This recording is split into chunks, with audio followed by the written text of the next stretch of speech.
Aleluia, glória a Deus. Celebramos ao Senhor, ao nosso Deus que se dá a conhecer por todos aqueles que o buscam, por todos aqueles que nele esperam. Que a revelação de Deus seja constante na sua vida e progressiva a cada dia. Aleluias, glória a Deus. Ocupe o seu lugar dando glória ao Senhor, celebrando ao Senhor. Aleluia. Que bom estarmos mais uma vez no templo para juntos celebrarmos a grandeza de Deus, o poder de Deus. Aleluias. Abra sua Bíblia na carta que Paulo escreveu aos Efésios, no capítulo 3. Eu quero celebrar com vocês esta palavra hoje, em nome de Jesus. Aleluias, glórias a Deus. Bendito seja o Senhor. Fizemos uma transposição das luzes de frente para trás, porque se descobriu que elas ali atrás facilitam a imagem, a filmagem, enfim. E algumas coisas coloridas aí que ficam clareando a cabeça de quem não tem muito cabelo, né, Léo? Quem achou Efésios? Estivemos hoje pela manhã na Escola de Obreiros, um momento muito bom, muito alegre, muito feliz. Estivemos também orando nesta manhã pela vida do presbítero Jorge, pela obreira irmã Áurea, que estão de mudança para Portugal. E ao mesmo tempo recebendo de Portugal a irmã Edna, que está de volta, né? Com o seu José, seu esposo, né? Não foram de mudança, foram lá dar um passeio, trazer presente para o genro, né? Assim, que maravilha, graças a Deus. Seja bem-vindo ao culto ao Senhor. Vire para alguém que está ao alcance da sua voz e diga: seja bem-vindo ao culto ao Senhor. Amém. Efésios capítulo 3. Por esta causa eu, Paulo, sou prisioneiro de Jesus Cristo por vós, os gentios. Se é que tendes ouvido a dispensação da graça de Deus, que para convosco me foi dada, como me foi este mistério manifestado pela revelação, como antes vos falei, vos escrevi, pelo que, quando ledes, podeis perceber a minha compreensão do mistério de Cristo, o qual, noutros séculos, não foi manifestado aos filhos dos homens, como agora tem sido revelado pelo Espírito aos seus santos, apóstolos e profetas, a saber, que os gentios são co-herdeiros de um mesmo corpo, e participantes da promessa em Cristo pelo Evangelho, do qual fui feito ministro pelo dom da graça de Deus que me foi dado segundo a operação do seu poder.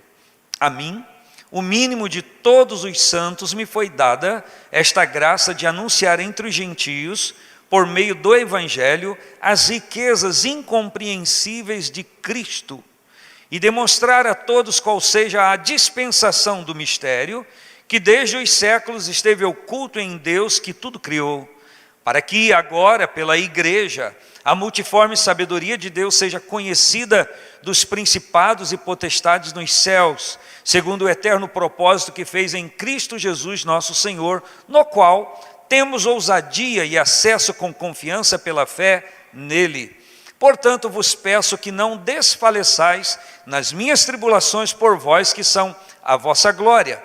Por causa disso me ponho de joelhos perante o Pai de nosso Senhor Jesus Cristo, do qual toda a família nos céus e na terra toma o nome, para que, segundo as riquezas da sua glória, vos concedas que sejais corroborados, robustecidos, fortalecidos, com poder pelo seu Espírito no homem interior dentro de vocês, para que Cristo habite pela fé no vosso coração, a fim de, estando arraigados, enraizados e fundados em amor, poderdes perfeitamente compreender com todos os santos qual seja a largura, o comprimento e altura e profundidade, e conhecer o amor de Cristo que excede todo o entendimento, para que sejais cheios de toda a plenitude de Deus. Ora, aquele que é poderoso para fazer tudo muito mais abundantemente além do que pedimos ou pensamos, segundo o poder que em nós opera, a esse, glória na igreja,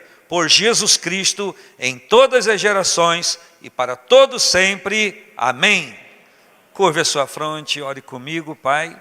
Nós celebramos o Teu nome, nós Te agradecemos por tamanha bondade do Senhor e podermos ter acesso, Deus, à Sagrada Escritura e podermos nos deparar nesse tempo em que estamos nos dedicando com aquilo que o Senhor nos quer revelar, está trazendo ao nosso conhecimento.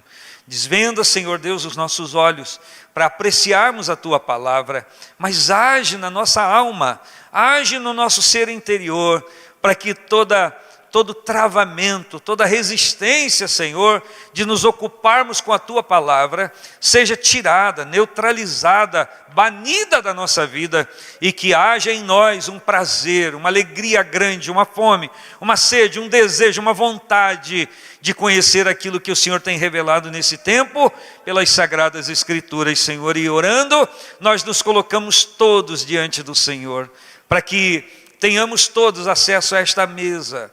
Não nos permita, Pai, saber de uma mesa que o Senhor tem preparado, termos conhecimento, Senhor Deus, por pessoas que dizem, e não nos achegarmos a esta mesa, que nós tenhamos no Espírito autoridade para vencer as nossas inibições e os bloqueios que estão diante de nós sejam quebrados, Senhor, para que a gente toque então nessas iguarias do Senhor, em o nome de Jesus. Seja cada um de nós, Senhor, ministrado pelo Senhor de uma forma transbordante. Quem declara isso, diga amém. Que privilégio estar com você, que privilégio poder celebrar o Senhor. Pastor Enéas, vou te dar isso aqui, depois você vai fazer. Obrigado, amém.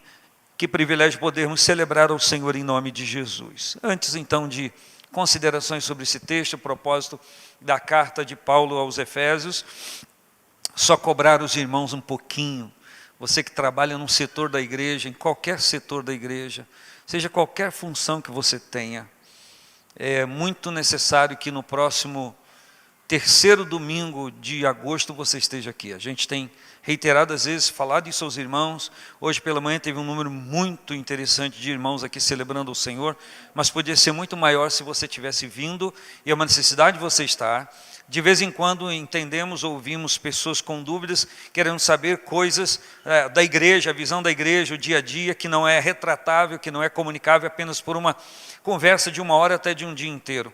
Isso é durante a nossa caminhada. Então você, principalmente que está envolvido com algum setor da igreja, é preciso que você esteja, para que não haja dúvida no seu coração. De propósito, estava conversando ainda hoje com um casal de irmãos e falando acerca da necessidade não só de quem se achegou à igreja nesses tempos, mas quem está aqui celebrando ao Senhor, que não fez ainda, não passou pelo discipulado, precisa passar para conhecer um pouquinho do que a Assembleia de Deus pensa a respeito de algumas coisas específicas que são doutrinas, ensinamentos fundamentais que regem a nossa vida pela Sagrada Escritura. Então, se você não fez, procura os irmãos todo domingo, às 9 horas da manhã, você vai poder se alocar nesse curso. E se você também não fez um curso como o da ETAD, que é um curso de teologia, precisa procurar toda segunda-feira, às 19 horas, para fazer. Se você não fez, vai te ajudar bastante e vai ser muito bom para a sua vida e, consequentemente, para a vida da igreja.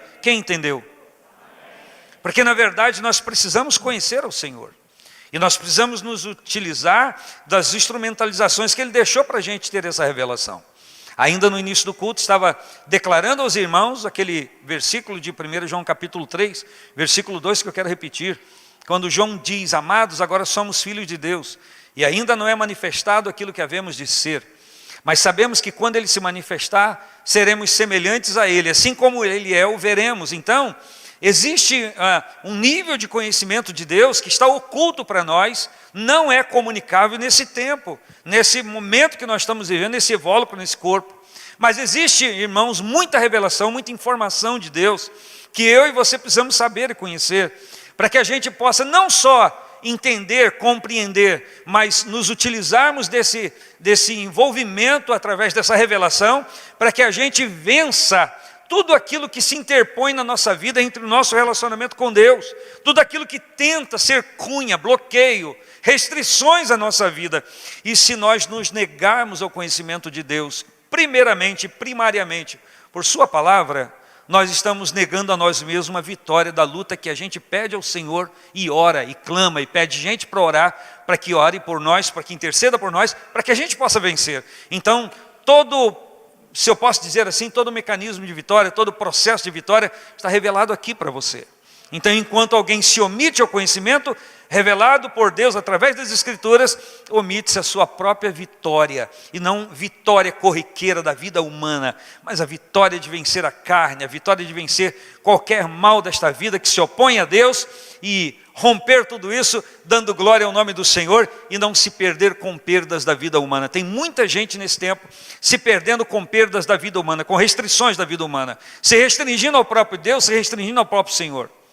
Se todas as pessoas que estão em casa, isso não é uma crítica, é uma observação, elas estivessem apegadas à palavra de Deus, e todas as pessoas que dizem não ter tempo para ler as Escrituras, elas pudessem se aprofundar, lançar-se nas Escrituras, enquanto estão restringidas em sua casa ou limitadas no encontro com demais pessoas, seria uma bênção, uma maravilha.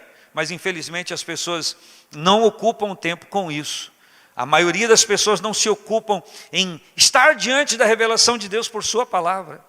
Eu sei que estou falando a um número muito lindo de pessoas que está aqui, talvez você não possa ver todas as pessoas que estão aqui, e como nós estamos aqui celebrando o Senhor, e quantas pessoas estão aqui celebrando ao Senhor, é um número muito bonito, é um momento muito, muito alegre, muito feliz para todos nós, claro que é, mas isso é uma partícula daquilo que nós precisamos fazer em Deus. Então que se abra a minha vida, muito mais do que já me lanço nela, nisso que eu vou repetir, e que se abra na sua vida também, fome, sede, vontade, desejo de conhecer ao Senhor. Cantamos aqui, aquele que é montado no cavalo branco, só o Léo que sabe cantar assim. Aquele com a aguda espada na boca, que como revela o Apocalipse. Quando você lê isso, você não aguça a sua curiosidade em saber o que realmente Paulo viu? Você não aguça a sua curiosidade em saber o que na realidade João viu? Será que todos nós aguçamos esse desejo, essa vontade de ver a Cristo? Ou será que você não tem esse desejo? Porque se você não tem esse desejo, você vai abrir mão das Escrituras e nunca vai se ater a elas, porque você não tem desejo de vê-lo. Então você não vai se preocupar com isso, mas eu dou graças a Deus que eu sei que o amém de vocês foi um pouco retardado, porque vocês estavam pensando. Claro que é por isso. Eu sei que estou diante de pessoas que têm o desejo firme de estar diante do Senhor Jesus, o seu Salvador. Eu não preciso ver, mas eu vou ver os sinais e as marcas em suas mãos. Eu não preciso ver para crer, mas eu vou ver. E, meus irmãos, deixa eu usar, permita, Sérgio, uma palavra assim fraca no português. Nós vamos nos derreter diante dessa manifestação dele diante de nós. Nós vamos nos derreter como pessoas, no sentido de nos lançarmos aos seus pés por conta de tamanha glória. Mas o que eu quero dizer aos meus irmãos, que partículas desta glória e deste conhecimento estão separados para você nesse tempo. São coisas reveláveis a nós, que o Senhor quer nos mostrar.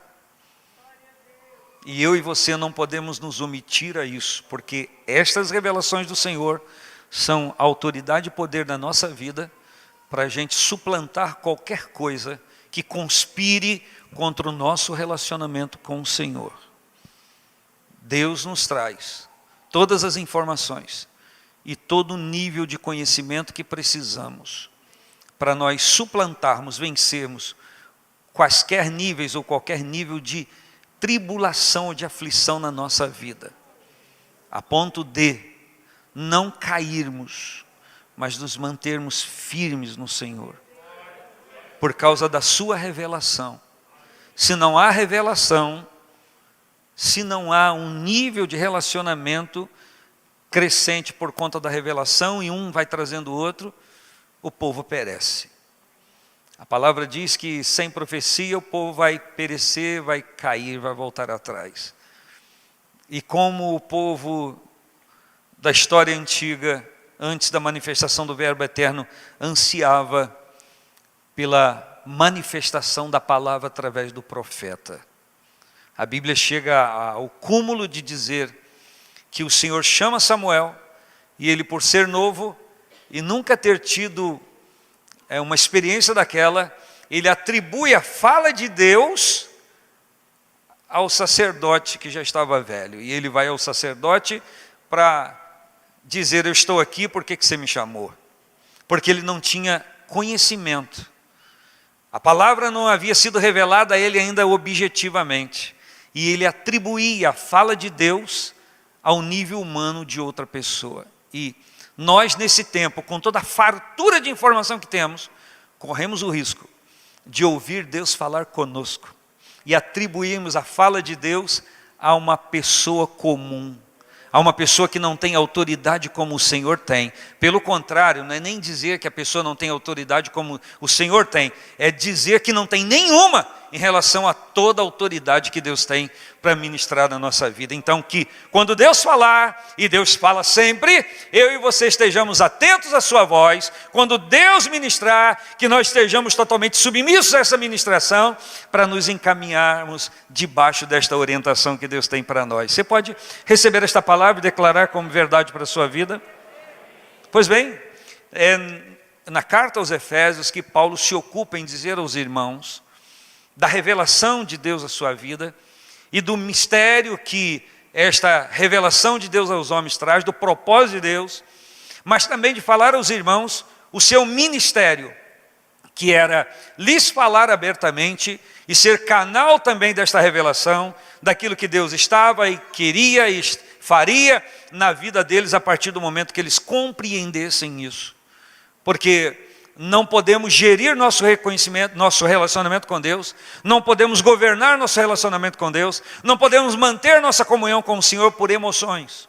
A emoção é boa, o sentimento é bom, mas nós precisamos compreender. Eu preciso compreender, preciso subir ao meu coração o propósito de Deus, o propósito de estar aqui, o propósito de viver esse relacionamento como igreja, adorando ao Senhor. Porque se eu não entender, se eu não compreender, eu serei levado em roda por vários ventos de doutrina, como a palavra diz, e eu serei em algum momento seduzido a ignorar a validade, a importância disso aqui, desse momento nosso aqui como igreja, reunida em um templo para celebrar ao Senhor. Muitas pessoas já têm sido alvo desses ataques do inimigo, têm se demovido do privilégio, do prazer de congregar, de viver a vida como corpo de Cristo. E Paulo então está trazendo aos irmãos gentios, aqueles que não são israelenses, israelitas, aqueles que não são judeus, aqueles que estavam abraçando a verdade do Evangelho, aqueles que estavam confessando a Cristo como Salvador, recebendo a obra salvífica divina através de Cristo, para que eles pudessem viver uma nova realidade de vida, para que eles pudessem ter acesso à presença de Deus. E haviam outros que, por conta de terem entendimento, que sabiam alguma coisa de Deus, estava dizendo para eles, ou de alguma forma insinuando, que eles jamais poderiam alcançar isso. E Paulo então escreve esta carta para declarar que na verdade esse caminho está aberto, não por conta de um povo, não por conta de uma língua, não por causa de uma nação, mas por conta de Cristo e por conta do seu sacrifício, que esta porta da comunhão como corpo estava aberta para todos que, entendendo isso, recebessem a Cristo em suas vidas. E aí eu sei que diz respeito a todos nós, porque você tem recebido a Cristo na sua vida. Eu tenho recebido a Cristo ainda hoje pela manhã, na escola de obreiros, em algum momento, porque não ministrei a palavra, falei em pouco tempo, mas ainda estava falando aos irmãos da necessidade que todos nós temos de entender e saber o dia, o momento, a circunstância, a ocasião que nós entregamos a nossa vida ao Senhor Jesus. Eu estava retratando aos irmãos que por conta de ser criado na igreja, eu sempre tive preocupação, interesse em entender, saber qual foi o dia que eu realmente entreguei a minha vida ao Senhor. Por quê? Porque eu preciso saber que eu entreguei a minha vida a Cristo, e que Ele é o meu Salvador, e que Ele é o meu Senhor, e que o Seu Espírito governa a minha vida, e que a Sua palavra é basilar, é estrutura para mim. Você precisa, nós precisamos saber disso. Por quê? Se nós apenas, me permita retratar algumas palavras, se nós apenas nos achegamos à igreja, achamos confortável a cadeira, achamos que o estacionamento é interessante, e a gente está aqui, e as coisas vão rolando na nossa vida, e alguém nos chama a participar de um setor da igreja, e a gente vai se envolvendo, e socialmente a gente gosta, aprecia aquilo. Muitas pessoas que às vezes são restringidas na vida, têm limitações na vida, na área emotiva, sentimental, quando vem carinho, quando vem amor. E eu um dia falei aqui para vocês de um pastor, que eu não vou citar o nome, que ele me disse uma vez que todas as igrejas que ele ia, ele levantava a mão dizendo que estava aceitando Jesus, porque ele tinha uma grave necessidade interior de ser abraçado, de ser amado, de ser reconhecido, por conta do histórico da sua vida. E ele achava aquilo lindo, porque ele levantava a mão dizendo que estava aceitando Jesus, alguém trazia à frente, e alguém abraçava e dizia: eu te amo, olha como é preciosa a sua presença. E aquilo satisfazia a necessidade que ele tinha. E ele disse com a própria boca que aquilo tudo era apenas para completar o vazio da sua emoção, do seu sentimento, mas que ele ainda não havia tido um encontro com o Senhor Jesus. E algum tempo depois, que ele foi compreender o plano de salvação, que ele foi compreender como ele deveria se envolver com o Senhor Jesus, e assim encaixou essa obra gloriosa com a necessidade espiritual dele.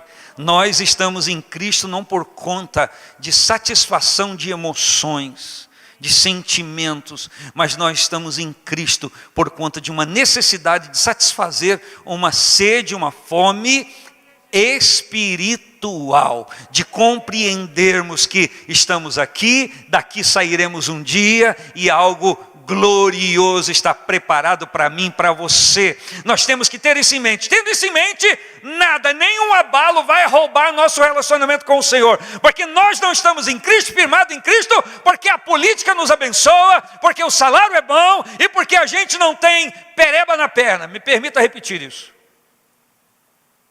E quando eu digo pereba na perna, eu estou ironizando qualquer tipo de enfermidade que a gente supervaloriza. Mas nós estamos em Cristo, apesar. Não é porque não temos, mas nós estamos e permanecemos, porque nós temos uma aliança com Ele. Nós compreendemos o propósito de salvação, nós compreendemos o mistério que estava oculto antes da fundação do mundo, e nós percebemos que há um Deus de amor glorioso, que a gente canta, que a gente celebra, mas que a gente entregou a vida. Então você hoje vai participar da ceia do Senhor, vai comer do pão que traz à tona o pensar sobre o seu corpo e irmos mais além. O seu corpo sofreu, mas o seu corpo é a igreja, a comunhão que temos com o corpo de Cristo, que é a igreja, a comunhão que temos com o seu sangue através de um copo ou de um frascozinho que nós temos ali no recipiente, uma substância que nós vamos beber que representa isso. Nós estaremos fazendo alusão a isso. E é por isso que quando Paulo escreve aos Coríntios, ele diz: se vocês comerem deste pão e beberem do cálice do Senhor, sem discernir o corpo de Cristo, sem discernir o propósito disso, ele diz: vocês pecam. Vocês pecam contra o Senhor. Então é preciso que você hoje, quando for tocar naquilo que é consagrado para um serviço específico e espiritual na casa de Deus, você compreenda de todo o seu coração, que você entende, que você compreende, e que você vive, e que você quer viver muito mais, intensamente, esse relacionamento com o Senhor. E se você chegou a esta casa e a Cristo por emoção, não tem problema não, que isso se transforme em uma experiência espiritual na sua vida, que transforme o seu ser, que aprimore a sua vida. Eu preciso disso a cada dia. A gente tem que ter, a cada nível de revelação constante e crescente, nós vamos sendo transformados. Está escrito isso claramente, eu vou repetir para você, em 2 Coríntios capítulo 3, versículo 18. Todos nós, com o rosto descoberto, refletindo como um espelho a glória do Senhor, somos transformados de glória em glória na mesma imagem, como pelo Espírito do Senhor. E durante muito tempo a igreja se preocupou em refletir a glória de Deus. E é um pensamento correto, sim. Mas eu não posso me preocupar em refletir a glória de Deus sem ter pleno interesse de ser transformado por essa revelação. Se essa revelação não transformar a minha vida, a revelação que eu vou mostrar para os outros da glória do Senhor vai ser defeituosa. Como aqueles espelhos que são tortos, que emagrecem, engordam, que muda aqueles espelhos de parques de diversão, que não retratam a realidade daquilo que está diante deles. Então, se eu não viver a realidade daquilo que está diante de mim, para mostrar aos outros, do que vai adiantar para mim? Do que vai adiantar para alguém aqui ser um obreiro na igreja, alguém pregar, alguém ministrar, alguém cantar, alguém tocar, fazer qualquer coisa e conduzir outros ao conhecimento de Deus, mas esse nível de conhecimento de Deus não mudar a sua vida. Isso tem que mudar a minha vida, tem que mudar a sua vida. Esse nível de revelação que a nós é apresentada tem que trazer em nós um aprimoramento na nossa vida. De outra forma, isso não adiantou nada para nós. Pode levar outros a quererem conhecer ao Senhor, ser um mecanismo de início de transformação na vida das pessoas, mas em nós mesmos nada acontecer. Paulo disse: eu não quero pregar aos outros e eu mesmo ser achado em falta e condenado. Ao contrário, a síntese das cartas apostólicas e daquilo que Paulo retrata na maioria dessas cartas, que ele escreve a maioria das cartas na Bíblia, no Novo Testamento, ele tem esse entendimento. Ele diz: eu quero mostrar a Cristo, eu quero revelar ao Senhor da maneira que eu puder revelar, mas eu não quero ser achado em falta, eu não quero me perder, eu não quero ganhar a outros e perder a mim mesmo. Se ele falou isso, no mínimo, é para eu e você apreciarmos. Está escrito na Bíblia, é para a gente buscar entender isso para nós. Então, que eu e você tenhamos vontade, desejo, e que isso se transforme em atitude, para que a manifestação do Senhor seja cada dia mais nítida, mais clara em nossa vida, pelo poder de Deus.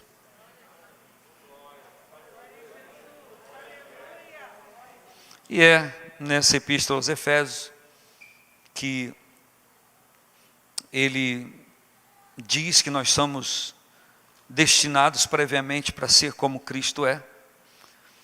E não existe em nenhum outro escrito bíblico, isso não é uma apreciação teológica, é simplesmente de leitura, se você lê-la e interpretar, só ler. Não existe outro escrito que fale mais de estar em Cristo, de se envolver em Cristo, como versículos que diz que nós habitamos ou estamos assentados em lugares celestiais em Cristo Jesus. A carta aos Efésios é a que mais fala da necessidade que nós temos de nos envolvermos com o Senhor. Então, ele aqui fala que toda essa revelação de Deus é com o propósito de sermos para o louvor da sua glória. Então, quando alguém disser: mas a Bíblia não diz que o homem foi criado para o louvor da glória de Deus. Como não? Se o todo da Escritura retrata isso. E capítulo 1, versículo 12 diz: com o fim de sermos para louvor da sua glória, nós os que primeiros esperamos em Cristo. Então, ele está falando de relacionamento do início até o fim. Ele chega ao momento no versículo 3 do capítulo 1, que ele fala que aqueles que se envolvem com o Senhor foram selados com o Espírito Santo da promessa. Que o Espírito Santo em nós é o penhor da nossa herança, é a garantia da nossa herança, que aquilo que o Senhor tem prometido, Ele deixou o Espírito Santo para ser esse penhor, para ser essa garantia. E é no capítulo 2 que ele fala da salvação, que ela não vem pelas obras, mas vem pelo meio da fé, que essas coisas não provêm de nós, elas não têm origem em nós, não foi um desejo inicial nosso, mas isso é uma revelação do Senhor. Então, a necessidade, o desejo, o querer buscar a salvação em Cristo, ou estar salvo, ser salvo, já é uma comunicação, uma revelação de Deus para nós. Há níveis que Ele quer levar a nós, levar a igreja, a sermos cheios, a estarmos inteiros nele, completos nele. E é disso que Paulo se ocupa nesta carta, de dizer à igreja que está em Éfeso, e à igreja que está aqui em Friburgo, e a todas as igrejas, a todos os povos que servem ao Senhor, que eu e você podemos ser plenos em Deus. Aquilo que é revelável para nós nesse tempo, nós não devemos deixar passar. A gente tem que pegar e se assegurar. Só que isso só vai acontecer se eu e você revelarmos primícias de Deus. A gente propagou aqui, levantou a bandeira durante 2 anos, 2019 e 2020. O que Jesus disse: buscai primeiro o reino de Deus e a sua justiça, e todas essas coisas aí, ele relata no capítulo 6 de Mateus, vos serão acrescentadas. Mas mesmo assim, não obstante ao fato de sermos maçantes durante 2 anos nessa ideia bíblica, nesse propósito de Deus, muitos de nós, às vezes, se acha buscando as coisas que deveriam ser acrescentadas. Não vai haver manifestação do reino de Deus na minha vida enquanto eu buscar as coisas que serão acrescentadas. Mas se eu buscar o reino de Deus, a sua justiça, será acrescentado a mim tudo aquilo que eu preciso. Isso é uma garantia da palavra. Mas se eu pegar a fonte errada, a mão errada, vier na contramão disso, eu posso lutar por todos os interesses da vida e até conquistá-los. Mas fatalmente essas minhas conquistas vão levar na contramão do objetivo de Deus. Eu não vou me envolver com o reino de Deus, eu vou estar cada dia mais envolvido com o reino dos homens, com o reino das pessoas.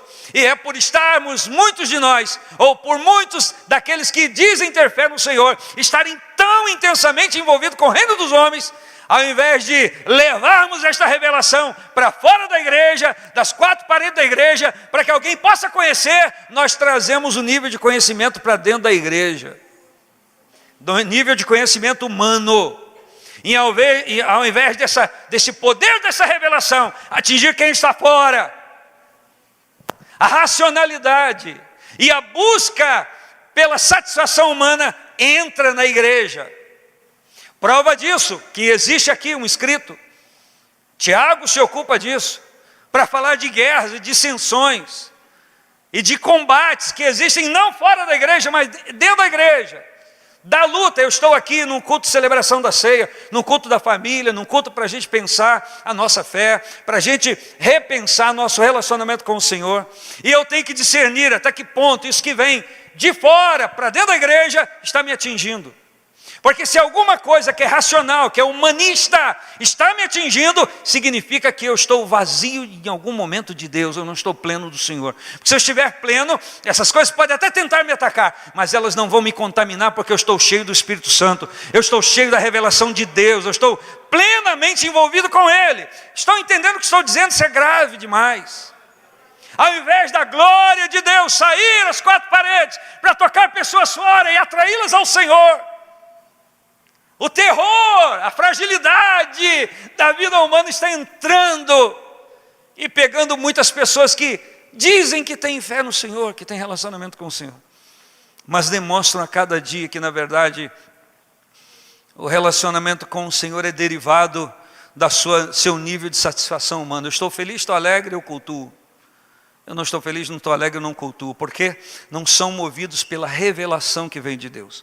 São regidos pela conquista humana. Aí vem a teologia da prosperidade e muitas outras coisas que nós já banimos da nossa vida e não conta no nosso dia a dia. Você pode dizer amém? Não servimos ao Senhor, cantamos isso em prosa e verso.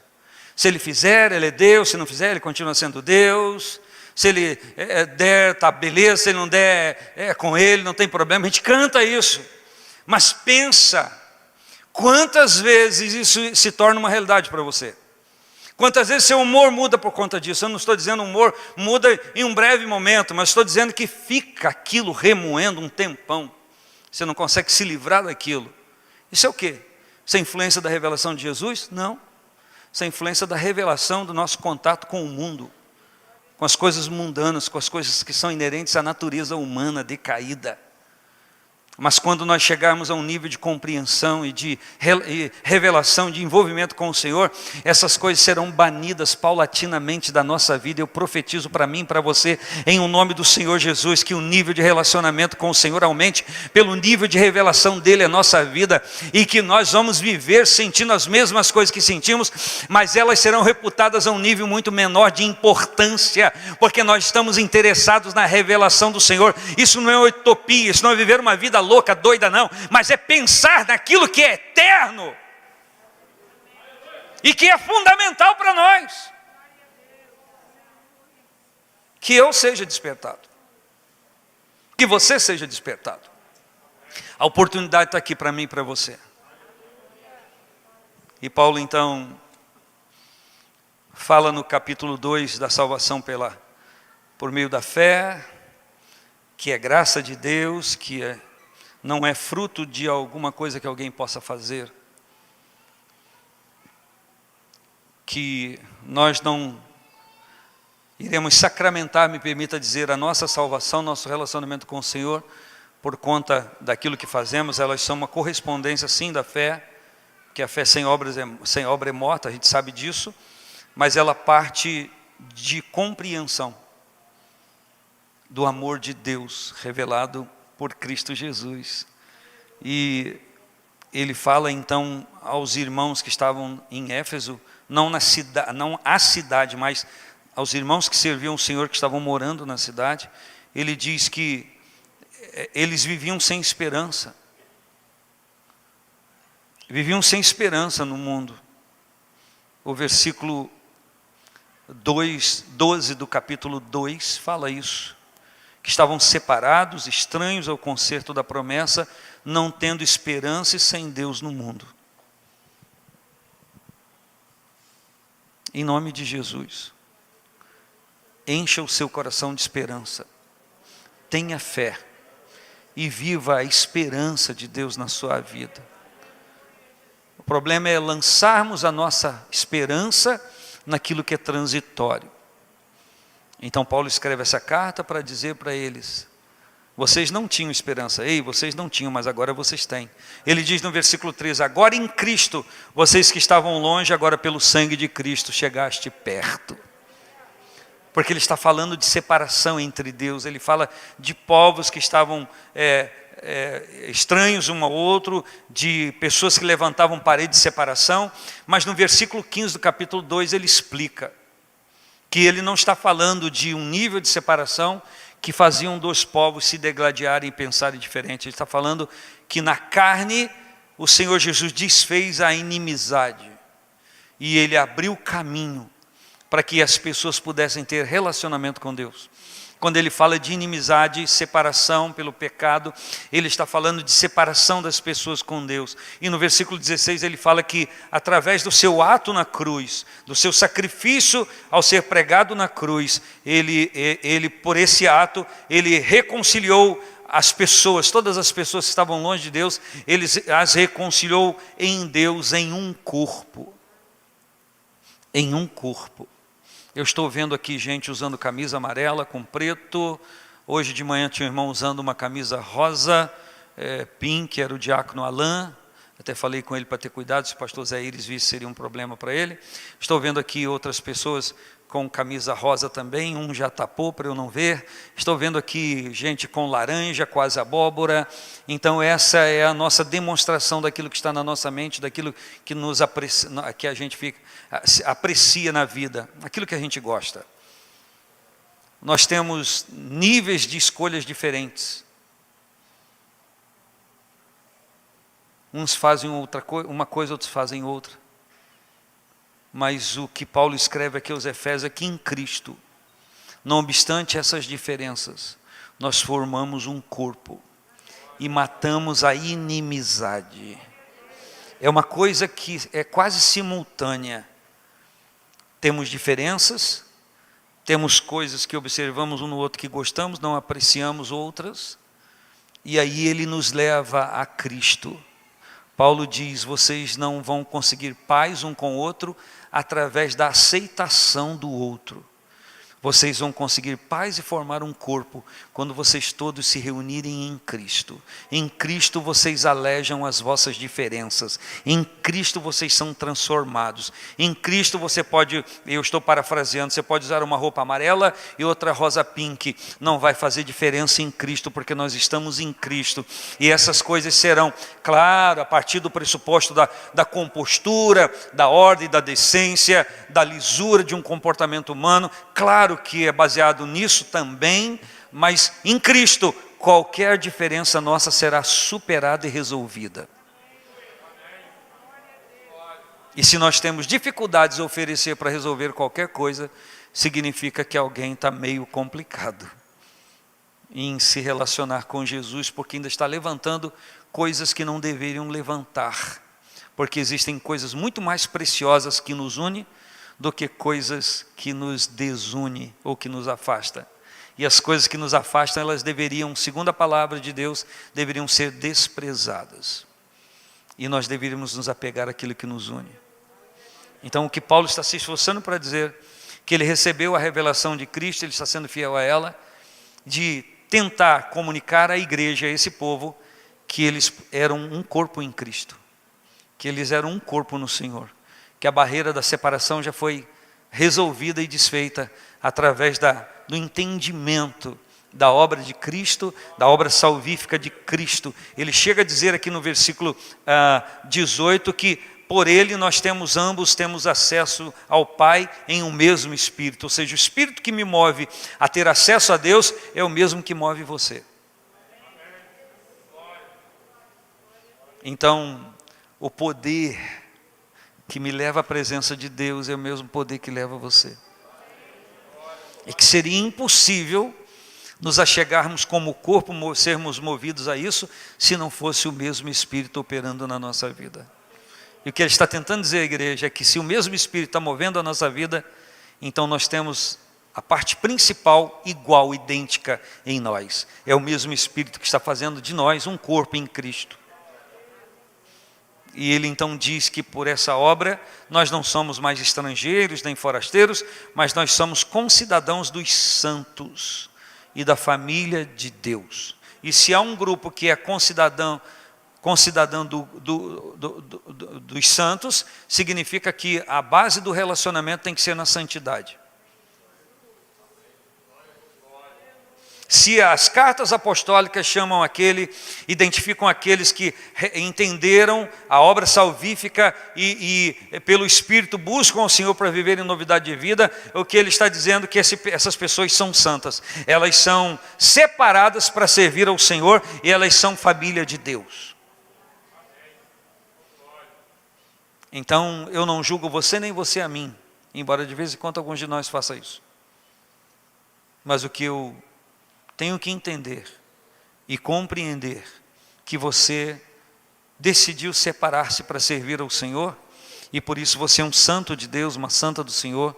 Você está caminhando em santidade, a obra de santificação na sua vida é intenso cada dia mais. Você está se esforçando por isso, se empenhando por isso. Nós somos sim membros da família de Deus. Você tem que olhar para o seu irmão como alguém que é membro da família de Deus. E eu não posso usar o argumento da desconfiança e do será. Não. O que deve imperar aqui, não, o meu irmão pertence à família de Deus, nós estamos no mesmo corpo em Cristo. A anomalia, a anormalidade, ela deve ser um acidente, uma coisa que não seja comum. Ou seja, o comum aqui é o dizer, nós fazemos parte da família de Deus, somos santos do Senhor, separados para o servir, e temos uma grande amizade, nutrimos uma grande amizade um para com o outro, e a gente deveria vibrar por isso.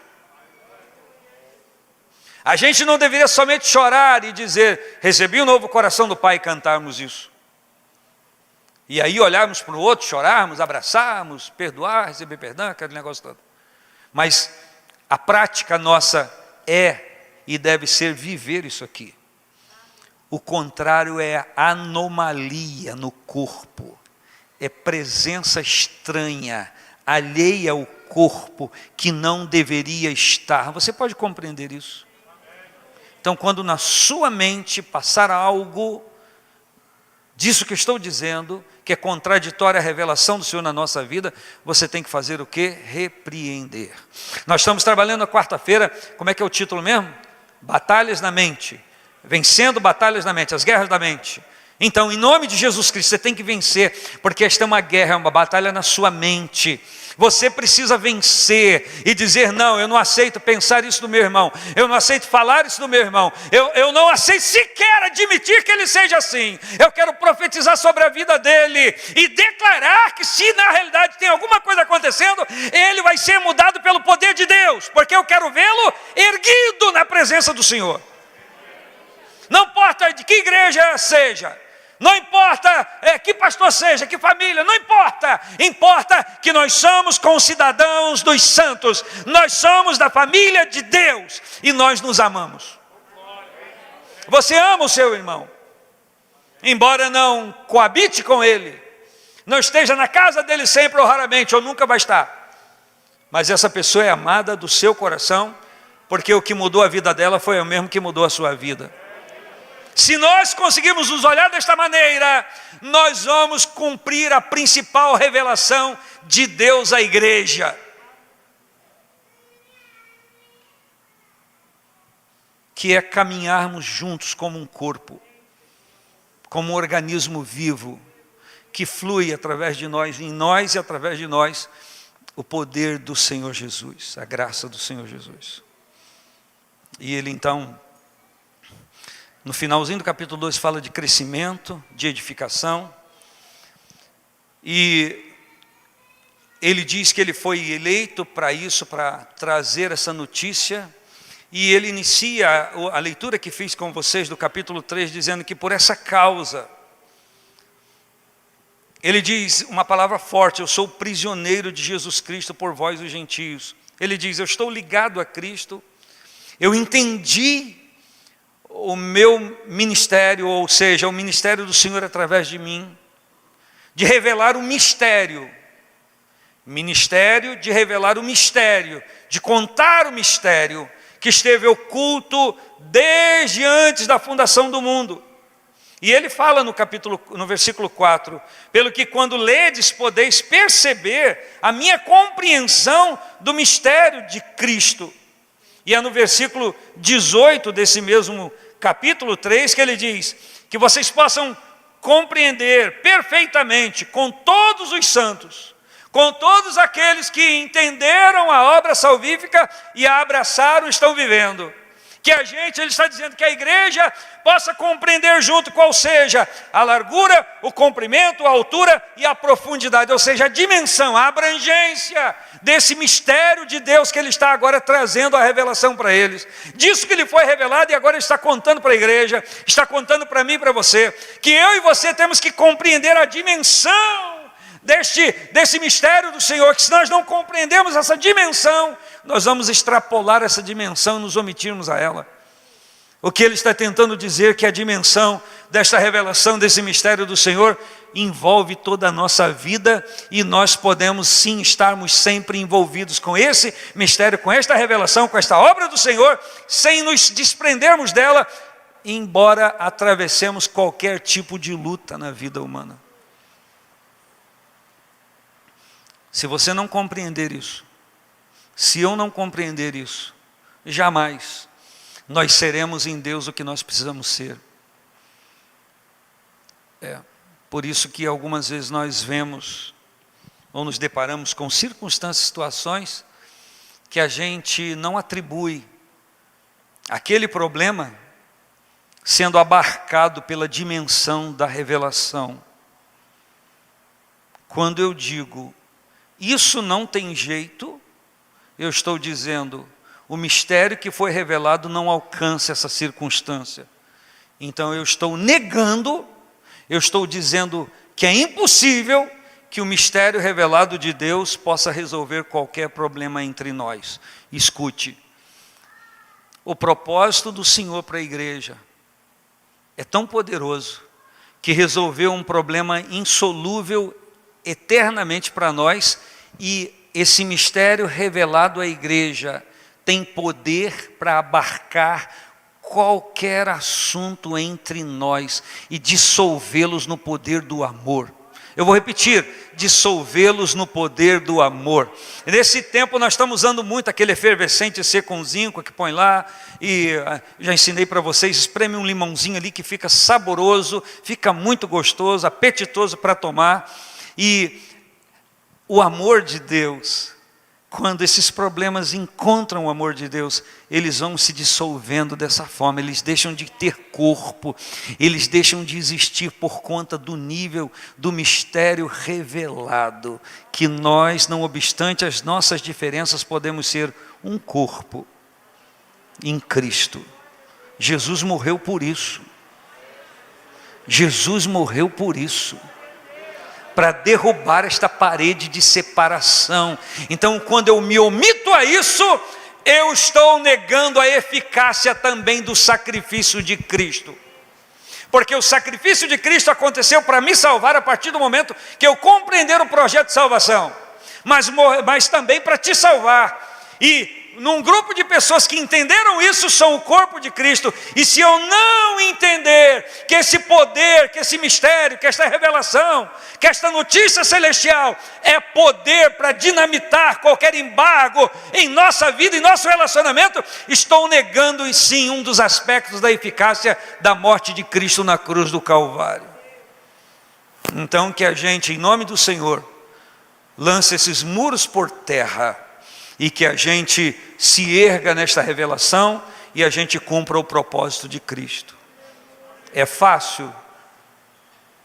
É totalmente possível. Se fosse fácil, a solução não seria espiritual, não seria divina, seria a nossa solução.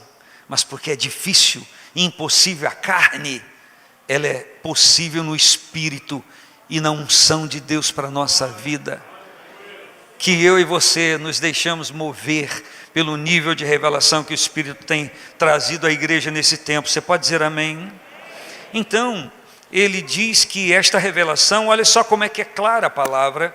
Ele diz que noutros séculos não foi manifestado, estou no versículo 5 do capítulo 3, como agora tem sido revelado pelo Espírito aos seus santos apóstolos e profetas. Essa escritura tem quase 2000 anos. E ele diz, falando dessa revelação, ele diz, a saber que os gentios, aqueles que não são judeus, aqueles que não são filhos de descendência de Abraão, eles são cordeiros de um mesmo corpo e participantes da promessa em Cristo pelo Evangelho. Eu e você somos participantes das promessas de Deus em Cristo pelo Evangelho. Se não me engano, é aos Coríntios que Paulo escreve que todas as promessas que de Deus há é em Jesus Cristo, sim e o amém. Ou seja, as promessas de Deus são viabilizadas através de Cristo, quando nós compreendemos quem Ele verdadeiramente é na nossa vida.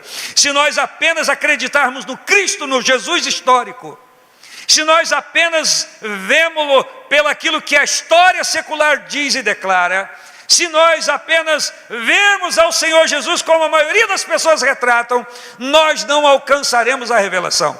Mas quando nós vamos às Escrituras, com espírito de devoção naquilo que está escrito, e esta novidade, esse mistério revelado, atinge a nossa vida, e muda a nossa vida, e transforma a nossa vida, então sim, nós canalizamos, nós compreendemos a dimensão desta revelação para a nossa vida. E nesta dimensão, nesse alcance, nós sabemos como andar. Você se lembra, está me vindo à mente agora, quando o Senhor diz claramente a Josué, Josué, olha, levanta os seus olhos, olha a dimensão da terra, ao norte, sul, leste, oeste, tudo isso eu tenho separado para você. E ele está mostrando para Josué que a conquista só aconteceria naquilo que ele tinha reservado. Era uma dimensão, era uma amplitude que ele tinha separado para o povo, e que nada além daquela dimensão seria revelado para ele conquistar, ou reservado para ele conquistar. Ele não deveria avançar aquela dimensão, ele deveria estar incluso, limitado àquilo que Deus havia determinado. O que ele está dizendo? São pessoas que andam no nível e na orientação do Espírito.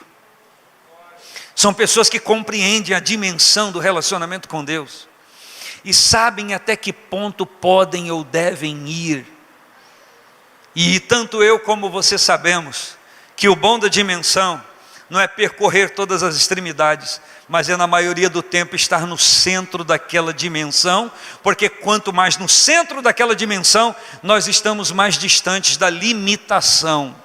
Mas quando o Senhor quiser nos colocar no extremo daquela limitação, Ele vai nos dar o poder, Ele vai ampliar as estacas da nossa tenda, segundo aquilo que Ele quiser fazer. Você pode receber isso para você? Eu e você precisamos conhecer esta dimensão do envolvimento com o Senhor para a nossa vida. E não tomarmos o nome do Senhor em vão, não quebrarmos um preceito bíblico e não nos limitar naquilo que Deus quer agir. São extremos que a gente não deve se situar. Eu exagero ou me restrinjo? Não, eu e você devemos estar no centro, no ponto de equilíbrio daquilo que Deus está trazendo para nós. Você quer isso para a sua vida? Você quer isso realmente para a sua vida? Ou está dizendo amém porque eu perguntei? Lá intimamente você quer viver no centro da vontade do Senhor? Você quer isso para você? Eu quero lhe dizer que isso é totalmente possível. E que nós conquistaremos isso sempre com a ajuda do Espírito Santo. E que isso deve refletir na nossa comunhão. Se não vivemos isso, não conseguiremos fingir por muito tempo no nosso relacionamento. Mas graças a Deus, não estamos aqui por fingimento, estamos aqui por revelação, e esse amor tem nos alcançado de uma maneira muito grande. Você pode dizer amém? E eu vou abreviar porque o tempo que é muito pode se tornar pouco. E ele então fala no capítulo 3, versículo 1, que por esta causa ele é prisioneiro de Cristo pelos gentios. Ele está ligado a Cristo para revelar isso que o Senhor está mandando dizer. E depois que ele fala, ele destrincha mais um pouco. Ele diz no versículo 14: por causa disto me ponho de joelhos perante o Pai de nosso Senhor Jesus Cristo. Ele diz que é prisioneiro, está ligado a Cristo para revelar, para contar, para ministrar. Mas ele diz que ele se põe de joelho para que isso se cumpra na vida da igreja. Então ele está dizendo, uma é a revelação do mistério e outra é o poder de estar envolvido com a revelação. O que ele está dizendo? Não adianta nada saber do que Deus quer se eu não me envolver com aquilo que Deus quer que eu me envolva. Não adianta nada nós enchermos esse templo e perfilarmos um panorama tão lindo, se nós não estivermos crescendo no nível da revelação e da correspondência àquilo que está sendo revelado. Significa que eu devo crescer nisso. Você precisa crescer nisso. Enquanto a irmã Mária chega para tocar o teclado, eu e você precisamos crescer nisso, em nome de Jesus. Se crescermos nisso, se eu conseguir praticar aquilo que o Senhor revelou, Ele vai continuar revelando. Porque já entendemos pela palavra que não existe um nível de revelação que aconteça e nada mais acontece. O que a Bíblia diz, e de novo eu vou ser repetitivo, me perdoe não, me permita, de novo, Oséias 6,3, conheçamos e prossigamos em conhecer o Senhor. Então nós vamos conhecendo o Senhor e praticando e vivendo o efeito daquele conhecimento de Deus. Então se chegou a um nível de conhecimento divino na sua mente, e não é porque estou pregando ou ministrando a palavra, compartilhando com você, e não obstante a isso, não tem que ter acontecido agora, mas se em algum momento, alguma coisa foi revelada a você, mostrado da sua vida, que precisa você tomar uma decisão, não fique esperando. Eu estou falando de coisas em relação a Cristo e a sua vida com o Senhor. Aqueles lindos propósitos de retiro, aqueles lindos propósitos de encontro com Deus, aqueles lindos propósitos do final de semana, do congresso, que não está acontecendo mais nesse tempo, vai voltar a acontecer em breve, se Deus quiser, mas que a gente vai e volta de lá, agora a minha vida vai ser assim. Eu não duvido disso não, é o que a pessoa quer fazer, mas o tempo passa e aquele calor esfria, esfria, esfria, esfria, ou não, esquenta, esquenta, aquece, aquece, porque eu não posso ser apregoador de frieza espiritual aqui. Não, não, não, não, não, não, não. Mas uma coisa é verdade, um monte de gente dependeu e depende daqueles encontros para sobreviver na fé. Não é verdade? Você não conhece alguém não? Talvez seja você. E esse tempo de pausa foi muito oportuno para a gente reconhecer nosso relacionamento com Deus. E Paulo então diz: para que isso se cumpra, eu me ponho de joelhos perante o Deus e Pai de nosso Senhor Jesus Cristo, para que, segundo as riquezas da sua glória, conceda a vocês que sejais fortalecidos com poder pelo seu Espírito no ser interior. Para quê? Para que Cristo habite pela fé no vosso coração, na vossa alma. Para quê? A fim de, estando enraizados, a palavra arraigados significa entrelaçados, enraizados, firmes e fundados em amor. Que a base seja o amor. E aí então a pessoa vai compreender a dimensão desse relacionamento. E o versículo 19 diz: e conhecer o amor de Cristo, que excede todo entendimento. Me perdoe, me permita. Se Paulo está escrevendo isso para a igreja em Éfeso, ele está dizendo que havia lá muitas pessoas que não conheciam o amor de Cristo. E ele diz: vocês precisam conhecer o amor de Cristo, que excede todo entendimento. A pessoa que não conhece o amor de Cristo, ela não se avaliou antes do encontro com Ele, como foi a sua vida antes do encontro com Ele. Não se apreciou, não considerou que aquele era um ato de misericórdia e que essa pessoa não era merecedora, que aquilo chegou à sua vida puramente por misericórdia. Se a pessoa não entendeu o amor de Cristo, ela não se avaliou. Ela achou que na verdade o amor de Cristo foi um presente para as suas ações. Eu fiz tudo tão direitinho, eu fiz tudo tão bonitinho, eu fiz tudo tão perfeito, que o Senhor me presenteou com a salvação. Não, não, a salvação é mérito da cruz, é mérito do sacrifício, é mérito do amor de Cristo. Se eu não entendo isso, eu não compreendi o amor dele. E se eu não compreendi o amor dele, eu nunca reconheci o meu pecado. Eu nunca me arrependi dos meus pecados. Eu os tenho, e Deus na verdade operou na minha vida alguma coisa, porque na verdade eu era melhor do que os outros. Você nunca foi melhor do que ninguém.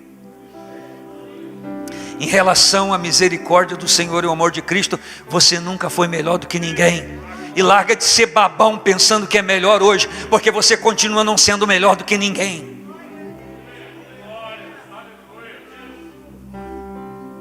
Se aceite no corpo de Cristo como Ele te colocou. Não usurpe o direito de Cristo em colocar no corpo dele alguém que Ele colocou no lugar que Ele quis, porque Ele é que deu origem ao corpo da igreja, que eu e você estamos ligados. Você não vai ser promovido de dedão do pé para a orelha. Você vai ser aquilo para que o Senhor determinou, porque Ele sabe onde te colocou, Ele sabe onde nos coloca. Não queira invadir a dimensão da revelação para a sua vida. Não queira extrapolar isso. Você está aqui por misericórdia. Você não está aqui porque você é bonzinho ou melhor do que ninguém. Você está aqui por misericórdia. Se você não admite isso, não é questão de dizer agora amém ou glória a Deus, não é questão disso, é de assimilar isso. Você nunca compreendeu o amor de Cristo. Você deve estar achando que o amor de Cristo por você é um bônus, porque você fez o dever correto, cumpriu sua tarefa. E no mérito do relacionamento isso não existe.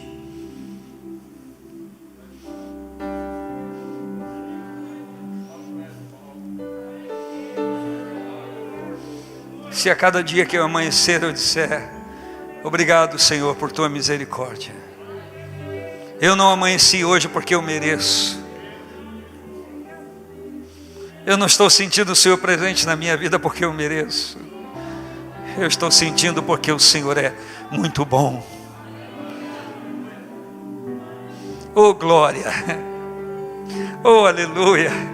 Eu não tenho direito de celebrar nada, mas é misericórdia pura, é misericórdia. Isso não é apologia a dizer que nós vamos andar com a vida errada. Não, não, não, senhores. Deus está preparando para si, através de Cristo, um povo seu, especial, zeloso de boas obras. Eu vou ao pão, eu vou ao cálice, eu vou participar, e eu vou reconhecer e declarar que aquilo ali me traz à memória um ato de misericórdia. Eu não estou comendo pão e tomando o suco da vide ou vinho fermentado tão somente porque na verdade eu mereço, tenho direito a nada. Eu não tenho direito a nada, mas a misericórdia do Senhor me abastece, a misericórdia do Senhor me revigora, a misericórdia do Senhor me dá autoridade, a misericórdia do Senhor me fortalece. Compreender o seu amor me enraiza nele, e eu vou de vitória em vitória e não vou retroagir.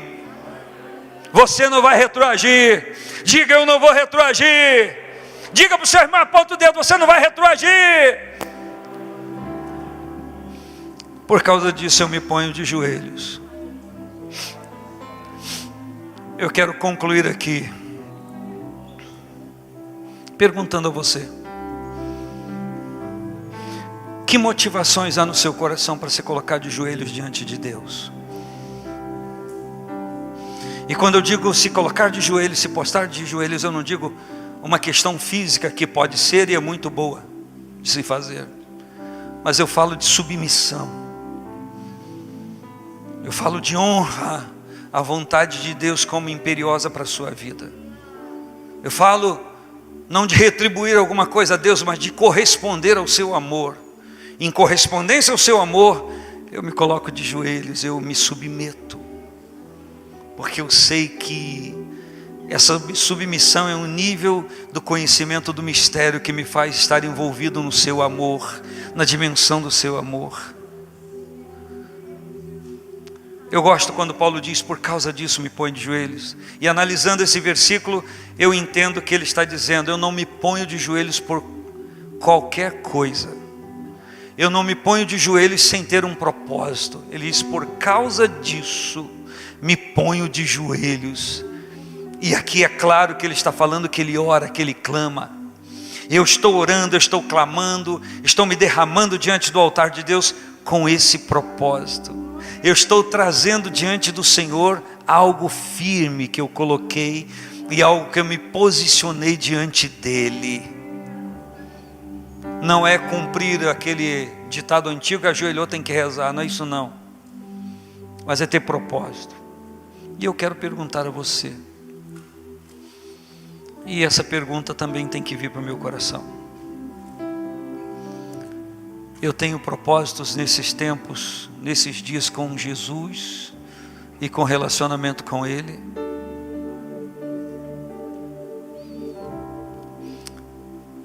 Jesus chega na casa de Marta, ou não tinha chegado na casa, Marta o encontra no caminho, e ela diz, se tu estivesse aqui meu irmão não teria morrido.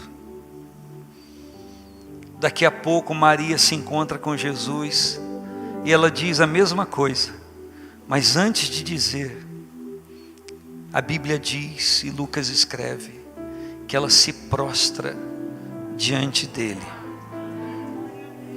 E prostrada, ela diz a mesma coisa que Marta disse, mas ela disse em outro nível, em outra esfera. Ela se prostra, e se prostrar quer dizer: eu reconheço, Senhor, eu reconheço a tua presença.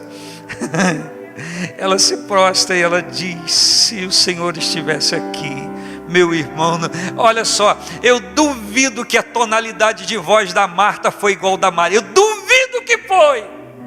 Duvido não foi. Porque uma pessoa que se prostra diante do Senhor, ela está envolvida em níveis de relacionamento muito mais profundo de quem não se prostra, de quem não tem propósito diante do Senhor. E daí estamos você. O nosso nível de relacionamento depende da prostração que é trazida à nossa vida por causa do reconhecimento de quem é o Senhor na nossa vida. Bendito seja o nome do Senhor. Bendito seja Deus. Jairo encontra-se com o Senhor Jesus. Ele é o principal da sinagoga, ele é o bambambam dali, todo mundo reconhece isso, mas a Bíblia diz que ele se prostra diante do Senhor. Quando tem sido o período do ato de se prostrar diante de Deus? Não da prostração, é diferente. Prostração é quando a pessoa está se entregue, não tem força. Não estou falando sobre isso. Eu estou falando prostrado no sentido de adorar, de reconhecer, de entender, de eleger, de viver nele. Eu e você precisamos crescer nisso, em o nome do Senhor Jesus. Se está aí, você pode dizer glória a Deus. A mulher cananeia, ela chega e ela se prostra diante do Senhor. E ela clama por sua filha, mas ela se prostra porque ela reconhece que ela não merece. O ato de prostrar significa: eu estou distante de merecer alguma coisa. Mas se prostrando, ela reconhece que se ele fizer qualquer coisa, é um ato de misericórdia. Ela chega ao cúmulo de dizer que ela sobrevive das migalhas que ele vai deixar soltar para ela pegar. É um nível de dependência que eu e você precisamos chegar. Você pode dizer amém ao Senhor? 10 leprosos são curados, um só volta e ele se prostra diante do Senhor, e ele dá glória ao nome dele por causa da cura que ele efetuou na sua vida. Eu e você precisamos trazer isso à nossa mente. E para encerrar, peço ao grupo de louvor que volte aqui. Nós encontramos na Bíblia um homem que é leproso, e ele se encontra com Jesus e ele diz: se queres bem pode limpar-me. Se queres bem pode limpar-me. Parece estar no capítulo 8 de Mateus. E Lucas, quando vai escrever a mesma história, retratar a mesma história, diz que esse leproso chega e se prostra diante do Senhor. E quando ele se prostra, ele diz a frase. Meu irmão, você pode dizer a frase para o Senhor, mas a maneira como você se coloca diante dele vai retratar o seu verdadeiro sentimento. Eu vou repetir, isso serve até para aquelas frases de quadrinho que os irmãos gostam de escrever. Você pode dizer a mesma frase para Deus, de Marta e de Maria, mas o que vai retratar o seu sentimento em relação ao que você está dizendo é a maneira como você se comporta diante dele. E se a minha maneira de agir diante dele e a sua for de se prostrar, reconhecendo a autoridade nele na nossa vida, então talvez nós já estejamos atingindo um nível de maturidade espiritual que nós devemos todos alcançar. Fique de pé comigo em nome do Senhor Jesus e vamos celebrar esse momento em nome de Jesus e declarar o nosso coração preparado para participar da comunhão que temos, aquela que é declarada visivelmente no Senhor.